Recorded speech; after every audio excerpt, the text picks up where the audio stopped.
comme je dis, chaque année, la Fondation organise un atelier avec les bénéficiaires. Donc, il s'agit d'une convention qu'on signe avec eux sur la base des financements qui leur sont accordés avec le plan de travail annuel qu'ils ont présenté à la Fondation.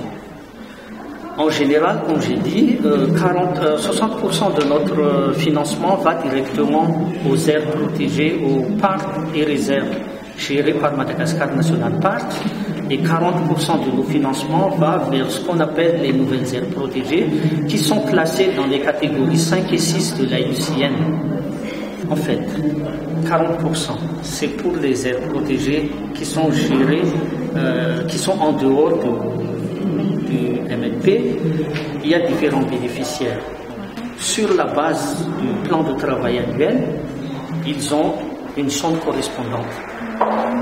Et la convention, c'est directement entre la fondation et le gestionnaire. Sauf pour le cas du MNP, que c'est l'ensemble des 13 parcs qui sont financés, c'est signé directement dans un lot. Pour les autres aires protégées, c'est par parc qu'on fait la signature de la convention. Et dans la convention, il y a toutes les dispositions pour le suivi, pour que la fondation puisse faire le suivi des financements. Comme je vous ai dit, c'est sur la base d'un plan de travail annuel. Donc, il y a des indicateurs pour qu'on puisse mesurer les avancements. Ce qui est programmé d'habitude, ce qui est programmé dans des plans de travail annuels, c'est réalisé.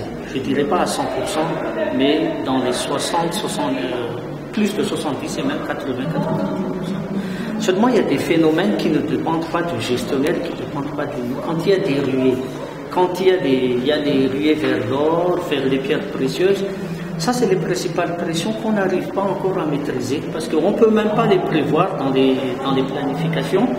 Et d'habitude, c'est ça qui, qui rend difficile la gestion de ces aires protégées, parce que bizarrement, les mines ou les pierres précieuses, on ne sait pas pourquoi ils sont tous dans les aires protégées, mais pas dans les zones qui sont en dehors des aires.